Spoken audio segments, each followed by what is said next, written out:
그리고 또 하나 제가 여쭤보고 싶은 부분이 이제 전국 법관 대표회의라고 우리 국민들이 요즘에 좀 익숙해진 단어입니다. 전국 법관 대표회의, 이게 오는 26일에 열리는데 11일 남았습니다. 대선을 8일 남겨둔 상황에서 이게 열립니다. 일부 판사들이 법관 대표회의를 열어서 대법원장의 사퇴 권고 등을 논의해야 한다라고 주장을 하고 있습니다. 이 법관 대표회의, 일반 국민들은 좀 낯선 분들도 꽤 있을 거예요. 이름만 많이 들었지 이게 대체 뭐하는 회의일까? 진짜 대표하는 회의일까? 이 회의에서 어떤 내용을 또 얘기를 나눌까? 그 대표 회의를 주관하는 사람들은 또 어떤 성향을 가지고 있을까? 이런 부분은 궁금해할 것 같은데, 이게 진짜 모두를 대표하는 그런 회의인가요? 대표성이 떨어질 가능성이 상당히 있어 보입니다. 법관 대표회의가 법관들의 전체적인 의견을 실제로 대표하고 있는지 상당히 의문이에요. 사실 회의 개최 여부에 대해서도 의견이 모아지지 않아서 시간을 연장해서 간신히 그 정족수를 채웠다고 해요. 네.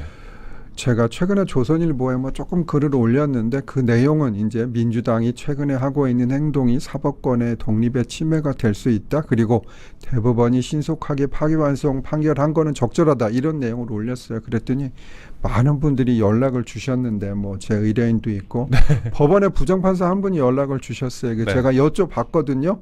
판사들이 이번 대법원 판결, 그리고 이에 대한 민주당의 행동에 대해서 어찌 생각하느냐, 어떤 게 의제가 되어야 되느냐. 그랬더니 대법원에 대한 비판도 없지는 않으나 민주당의 행동이 사법권 침해에 해당한다는 견해가 적어도 그분처럼 한 30년 되는 판사들의 연배에서는 더 많다. 이런 얘기를 들었고, 제 생각에는 사실 좌파 쪽은 좀 목소리가 크고 맞아요. 우파는 좀 숨어 있잖아요. 네. 그래서 전체적인 의견은 대법원장이 약간의 잘못을 있을지는 몰라도 적어도 민주당에서 저렇게 하는 것은 부적절하다. 이 의견이 더 많지 않을까 싶습니다. 그렇지만 그 회의에서는 반대로 나올 가능성도 있죠. 아, 그래요? 그렇죠? 이 회의 회장, 그 법관 대표회의 그 의장도 그렇고, 그 다음에 과거에 최근에 그 법원 내부망, 이제 코트넷에 글을 올렸던 법관도 그렇죠. 그렇고 좀 특정 성향의 판사들 아니냐 이런 지적을 받고 있잖아요. 그 법관 내부망에다가 대법원장 사퇴해야 된다고 글을 썼던 판사는 과거에 수배되기도 했던 그런 분이더라고요. 그래서 이렇게 일부의 좀 강경한 발언들이 어떻게 보면 법관을 대표하는 것 같이 비춰질 수도 있다, 이런 우려를 많이 하는 것 같습니다.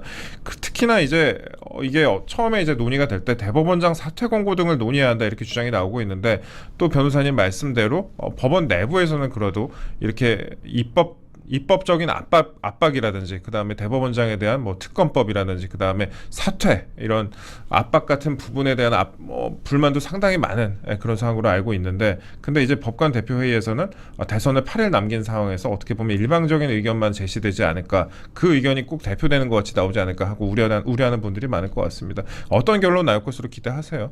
말씀드렸듯이 대표를 하고 있는 분들이 주로 좌쪽 성향을 가진 분들이 더 많을 거예요. 그렇기 때문에 대법원을 비판하는 견해가 더 많을 가능성도 있지 않을까 싶습니다. 과거에 이런 회의 참석했던 분들 중에 지금 국회의원 된 분들도 있고, 그 다음에 법무비서관 간 분도 있고 그랬잖아요.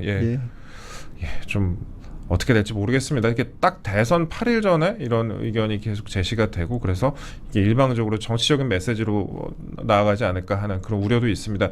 여론조사를 봤어도 여론조사 자체도 어떻게 보면 국민에 대한 여론조사 자체도 이게 인기투표 비슷하게 돼버려가지고 대법원의 이 판단이 적합했냐라는 부분에 대해서 48대 46 이런 식으로 나오기도 하더라고요. 그래서 그 여론조사 수치를 믿고 대법원에 문제가 있다, 이런 식으로 주장을 하는 일부 정치인들도 있는 상황입니다.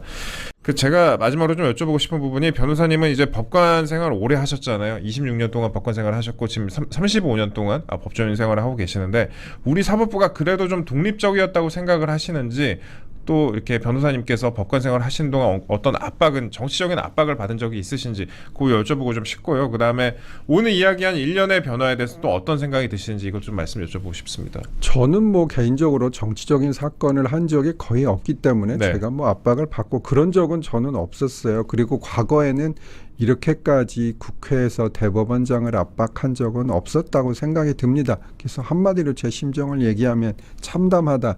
이렇게 얘기를 드릴 수밖에 없고, 제가 근무하던 때에는 상상도 못한 일이 제가 퇴직을 하고 두 가지가 일어났죠. 처음에 양승태 대법원장 구속되는 일이 일어났고요. 예. 근데 그거는 정말 지금보다는 조금 덜했다. 뭐 그때도 뭐 대법원 무죄가 나오긴 했는데 기소 자체가 그 자체로 말이 안 되는 건 아니었는데, 지금 하고 있는 대법원장에 대한 탄핵, 뭐 청문회, 특검법, 저는 도저히 일어나서는 안 되는 일이고 그 근거도 너무나 빈약하고 전부 빈약하다 이렇게 생각이 듭니다.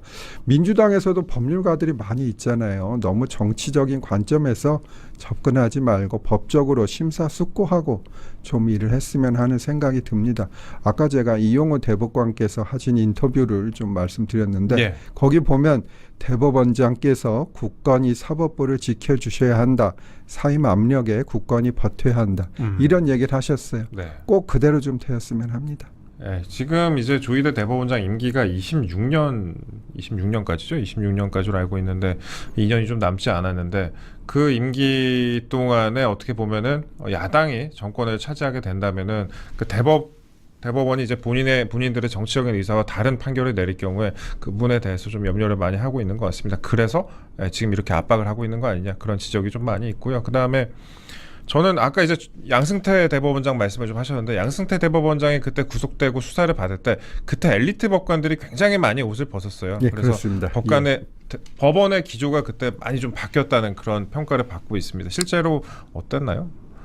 저도 그런 생각을 많이 했어요. 저 뭐 대학 동기도 있고 정말 잘 나가는 분들이 그때 뭐 수사도 많이 받고 그랬죠. 되게 안타까운 일입니다. 그분들이 실제로 그런 잘못을 했다고 밝혀진 일은 제가 뭐 알기에 거의 없는 것으로 알고 있거든요. 그러니까 전부 잘못된 수사였겠죠. 예.